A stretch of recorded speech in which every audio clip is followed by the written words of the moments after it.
back and misses all the time. But Colleton's past Mount Druitt. I didn't know there was. I'm from Newcastle. I didn't know there was a past Mount Druitt. I thought you got to Mount Druitt and the world ended, right? And there's a pub there, and people have been stabbed and shot. True story. Like, it's a bikie pub, and some genius decided to put comedy up, right?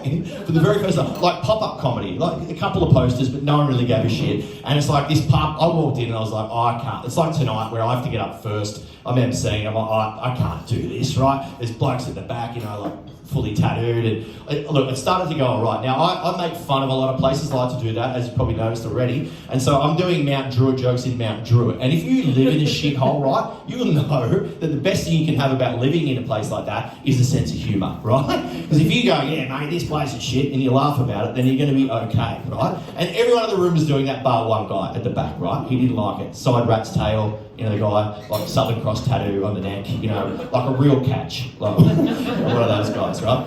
And so we have a break in the show. We're going to have it tonight as well. In the break, he made it pretty clear to me that if I didn't apologise to the people of Mount Druitt, that he would stab me in the car park, right? Yeah, true story. Now, this guy looked like a lot of things, right? But he didn't look like a fucking liar, right? So I felt it best that I apologised, but as you probably picked up, my brain and my mouth don't always communicate, right? So I got back up in the second half and I was like, look, I know everyone's having a good time, but I've got to apologise to the people of Mount Druitt. There's a guy at the back who's a bit offended. So what I'll do is I'll pick on somewhere else, right? And I'd just been to Tasmania, easy target, right? It's a beautiful place, but I was like, I've been to Beaconsfield. I don't remember what happened in Beaconsfield. There was like two guys trapped in a hole for like 14 days. It's a long time being trapped in a hole, 14 days. They got out, they got like $2.4 million, right? It's a lot of money for being trapped in a hole, right? And then I go, oh, what do you reckon the people of Mount Druitt get? They've been trapped in a hole their fucking lives, and it's not really the apology he was looking for, but I'm still alive, so fuck that guy.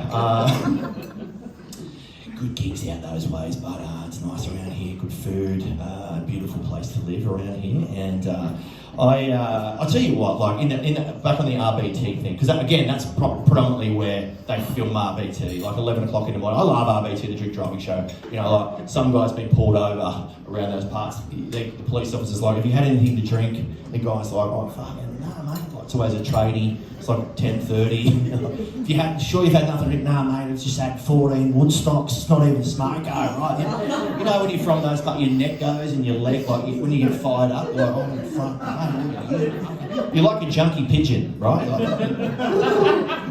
On a side note, don't you reckon being a pigeon would be the worst thing ever if you're hungover? You're just like, oh. Make it stop! Someone flicks you a Panadol and you explode. I think that might be a myth, who knows. But I've got a drinking game that you can play while you watch RBT, right? A couple of RBT legends in here. Who are the people that like you, both of you? Big fans? Oh, you hate RBT? Even the Kiwi one? Because that's fucking great. Yeah, see, you know your shit. That's even better than the Australian one. But you know, they put the little thing up in the corner to keep you in suspense, don't they? They're like, bloop, bloop, bloop, like down the bottom, right? If you're at home watching and you're having a couple of drinks, if they're over the limit, have a little scull, right? Just be like, hey, have a scull. Problem is, they're mostly over the limit, right? So you're going to run out of alcohol pretty quickly. You're going to have to jump in your car, go down to the fucking bottle shop, and all of a sudden you're on the show.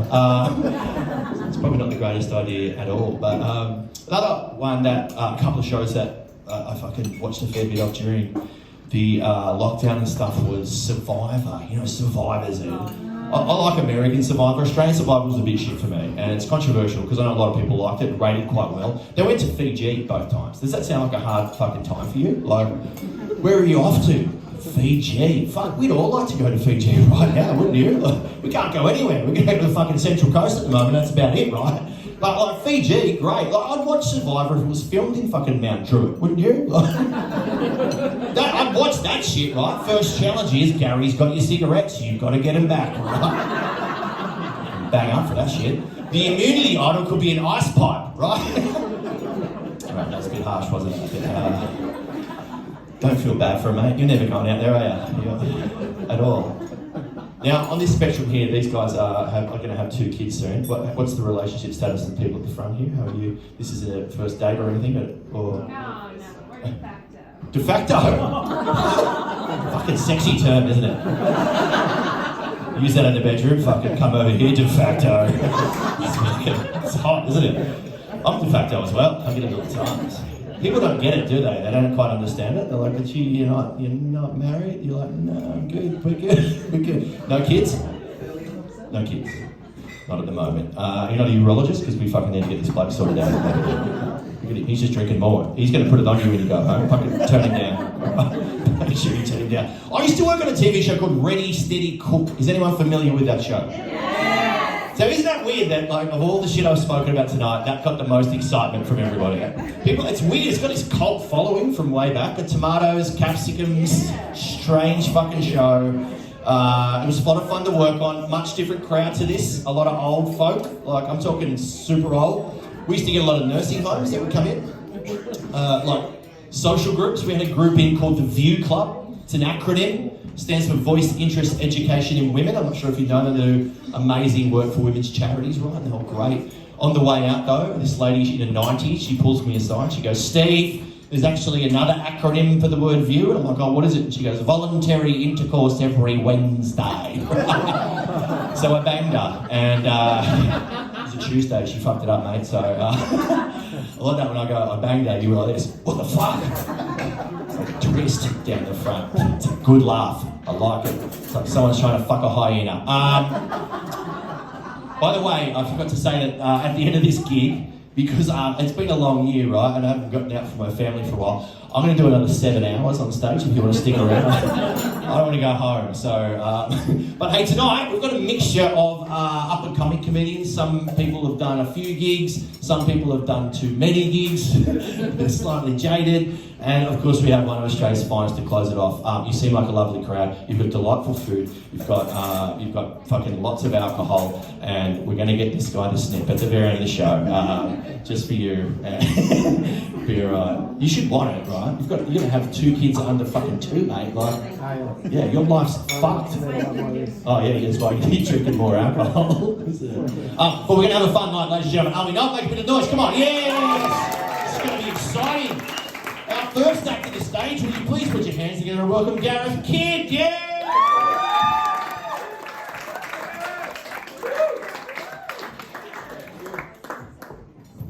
Alright guys, get 10 minutes for Ready, Steady, Cook comedy. Fuck yes. Guys, I'm actually a Crow's Nest local, so yeah, there we go. A little bit of love in the house. I pretty much moved here because of the good coffee. That's how fucking lazy I am. I'm like, yeah, exactly right, yeah. So coffee drinkers in the house? Jesus, usually a coffee drinker like, fucking yeah! But I do love fucking coffee. I hate getting a bad coffee, right? There is no worse way to fuck up in the morning than paying some bearded hipster with an arts degree $4 and he hands you back like this cup of cat's piss when I'm choking on it, right? Awful way to start your morning. I figured, you know what, it's 2021, right? There's got to be an app for that. There's got to be an app that can tell me where the good coffee is. So last week I downloaded this app called Grindr. For those of you who don't know, Grindr is not about coffee, where 2 gay gentlemen might meet one another and have a romantic tryst. I didn't realise my mistake until after I ordered the long black. Worst things in coffee to choke on in the morning is what I'm saying. But guys, I used to work in the city, right next to the Family Law Court of Australia. So if you don't know what the Family Law Court of Australia is, imagine the Australian National Museum of fucked up relationships. That's what it's like, guys. That's effectively what this venue is. And I was standing on the corner at the traffic lights one day, and I see this guy just coasting towards me on a skateboard. Now, bloke is about 30, 35 years old, wearing baggy jeans and a hoodie, just skated past me, playing rap music out of his iPhone. And in one movement, he kicked his skateboard up, strode up the stairs and went through the doors to the Family Law Court of Australia. I looked at that and went, you're going to lose your court case. Like, there is no chance that anyone has ever won custody of their kids with a skateboard under their arms. Like, I don't actually know what the average settlement is for alimony, but I'm pretty sure that motherfucker was paying double. And I really do like to think about that guy, and later that afternoon, after he lost custody of his kids, hanging out at the skate park with kids like half his age, and they just walk up to him and it's like, oh, nice skateboard, how much that cost you? And he's like, oh, about $320 a week. And a relationship with my kids. But listen, I can't talk, I really can't, because I'm 34 years old and I'm not married, and and I don't have kids. So I'm technically what you call happy. I think that's the right term. There were some parents in the room, right? And make some noise, yeah? So I want to hear from you. So parents in the room, what sort of advice do you give your kids? What's some of the advice you've thrown at them over the years that have been around? Don't smoke dope. Don't fucking hell, alright? It's crow's nest, do cocaine. If you can't be good, be careful. Wow, I don't really know. There's no follow-up questions for that one, is there? Anything else? Any other great advice you're giving kids? I'm not crowdsourcing kids, yeah? I reckon that's probably the hardest thing about being a parent. Easily, that is because you aren't even finished life and you're already providing advice for someone. That's nuts to me, that's really insane. And I know this because my parents were shit at giving advice. Like legitimately, my mum in particular, I want to sort of illustrate that with a bit of a story for you. So I've always been a little bit more chonky, a little bit more marshmallow than fellow, if you will. And what happens is you get bullied in school, right? Turns out that if your BMI is a higher number than your IQ, primary school is going to be a tough fucking place for you, right? And there's one time in particular, I think I was about 7 years old, so I think I was in grade 2, and the school psychopath took a bit of a keen interest in me, right? Now let's call him Connor. That's not his name. His name's not Connor. I don't want to use his real name because I'm still a little bit afraid of him. Because I looked at his Facebook profile the other day, right? I'm pretty sure that Connor is about 5 rum and cokes away from violating his parole conditions. Like if I showed you guys Connor's profile picture on Facebook right now, you'd be like, oh, that guy owns a lot of Bintang cigarettes.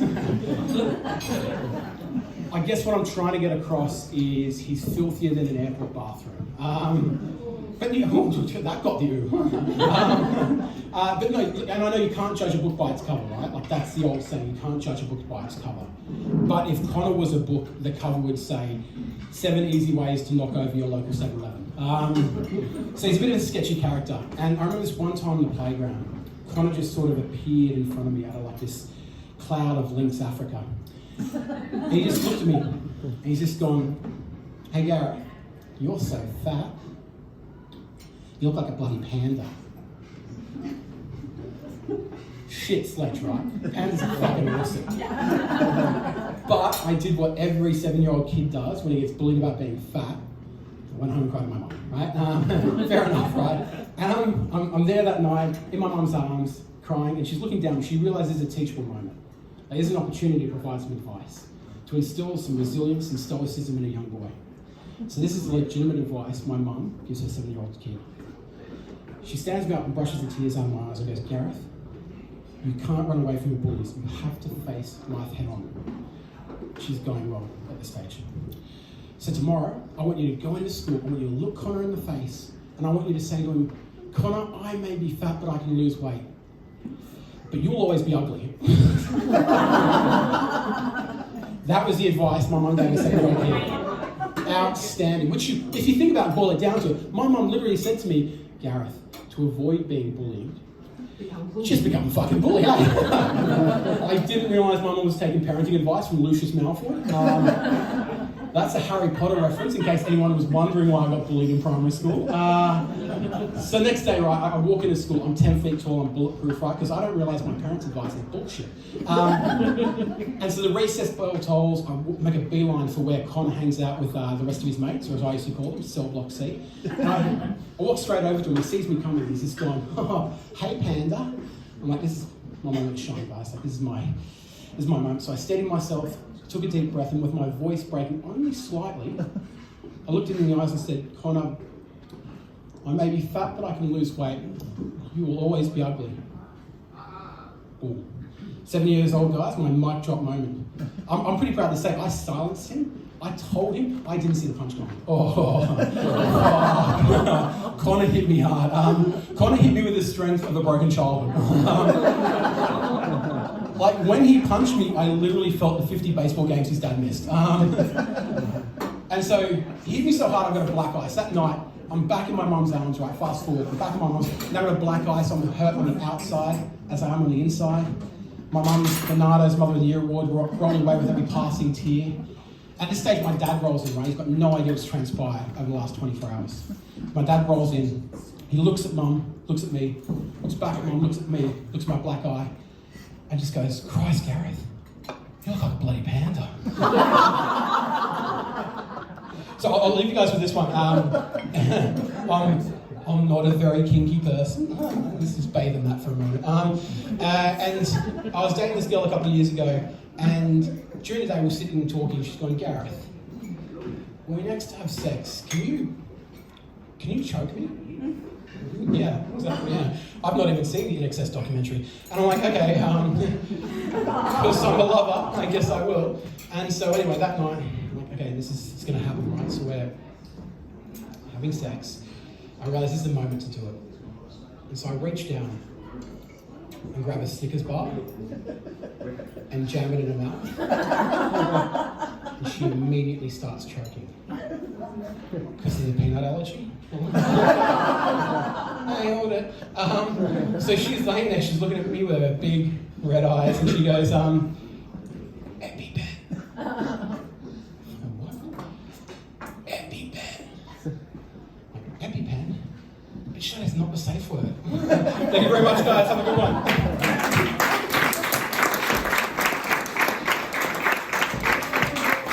Gareth Kidd, yes!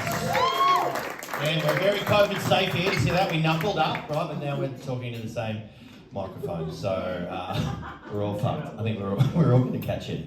But we're still not as bad as that guy who's going to have 2 kids under a year. But that's all right. One more time for Gareth Kidd, ladies and gentlemen. Yes. Hopefully keep this thing rolling because there's fuckloads of comedians down the back. Would you make some noise for Monica Rosenfeld?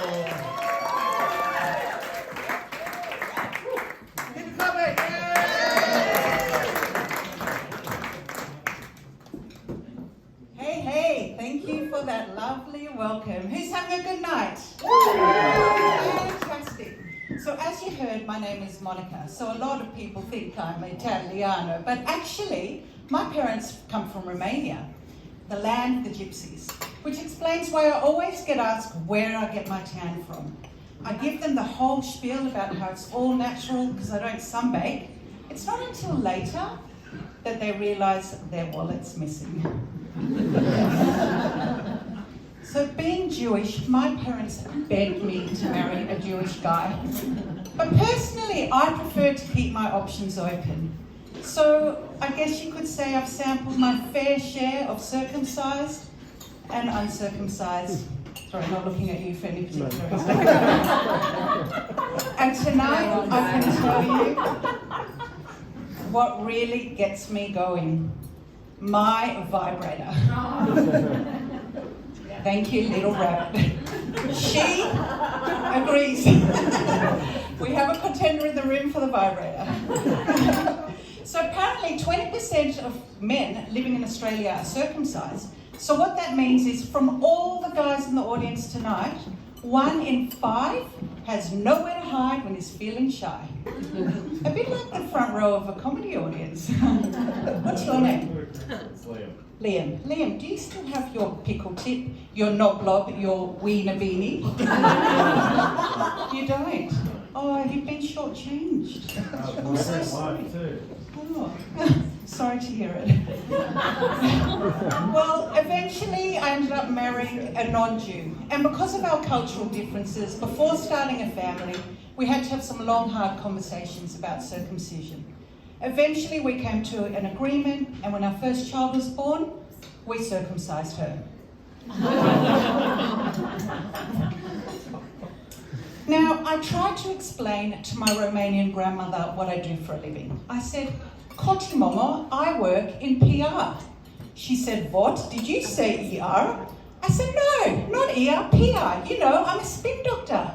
Oi, darling, I am so proud of you. I've always wanted a doctor in the family. She was so happy. She bragged to her friends about all the lives I've saved. But in a way, it was only a white lie. Because when the mood strikes, I do like dressing up as a nurse. And I'm not sure I'm doing this, because I don't think nurses wake up in the morning and go, let's get dressed. Maybe they do. Any nurses in the house? Okay, we will never know until we go to hospital next. But it does keep something alive. My marriage. So, the way I met my husband is a really cool story. Give me a woo if you want to hear it. Fantastic. definitely want to hear it. So I was planning a New Zealand road trip with my Kiwi friend Jackie. I'd been single for a good 5 years, so isn't dating in your 20s fun? The horrific blind dates, the drunken one-night stands, wasting all my money on pregnancy tests. By 28, you can say I was ready to meet the one, and not just the one, fucking anyone.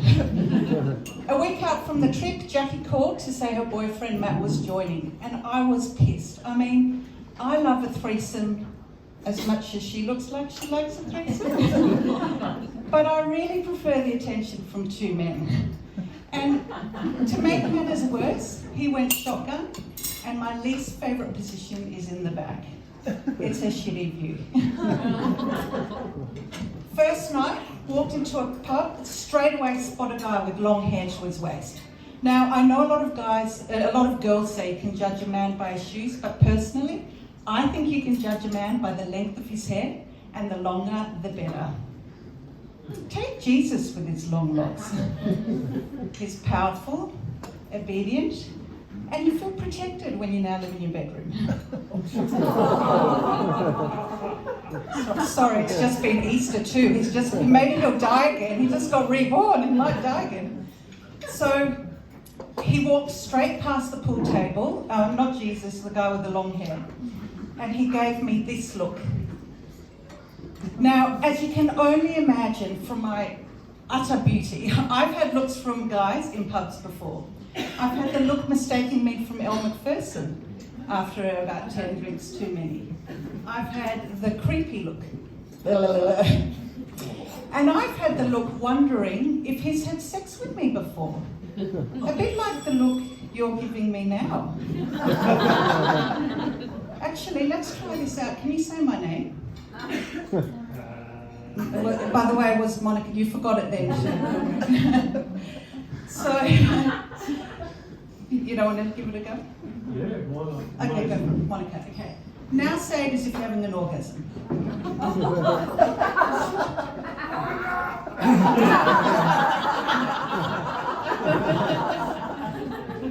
Wrong guy. But something about this look was different. He was sober. So it turns out he was Dutch, and his name is Joram van der Stadde, which is quite a mouthful, as I was to find out later. He was backpacking in New Zealand, living in his car. All my wild-haired fantasies come to life. We spent that whole night talking, or at least that's what I told my mother. The next day, he asked me to ride with him, and look, I know my mum always said never get into a car with a stranger, but something told me he was no axe murderer. And even if he was a fucking hot one, and look, we've all got to die one day.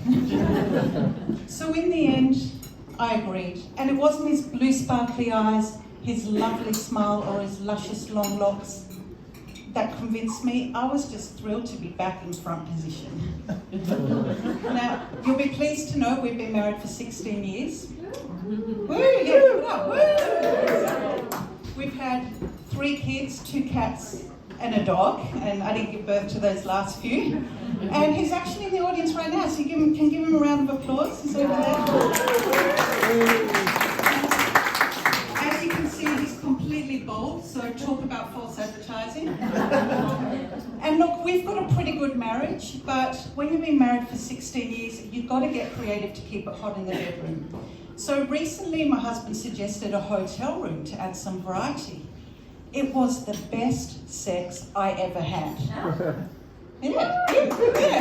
And I told him, but he got really upset. I have no idea why. He never suggested I should go with him. And we played it safe. We used protection.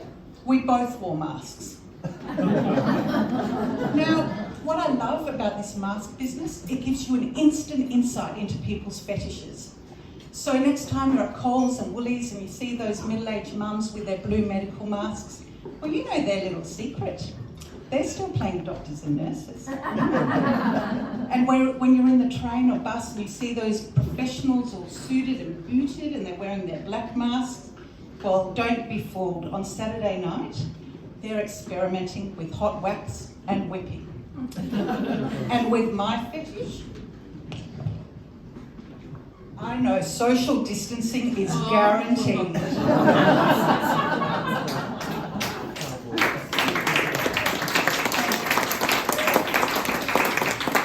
Now, I bet all the mums in the room will agree that there's nothing more distracting than trying to have sex, knowing that your kids aren't quite asleep and can bust in at any moment. Right, you know what I'm talking about? Yes. Exactly. The little fuckers. So my hot tip is that a lock on the door is the best investment you will ever make. Do you have one of those? Right. Exactly. Crank up the music, ignore the banging on the door, enjoy that orgasm. You so deserve ladies. Yeah, you can have one now. And even, and only when you are feeling 100% satisfied, should you open up the door and let your husband back in. Thanks very much for being a great one.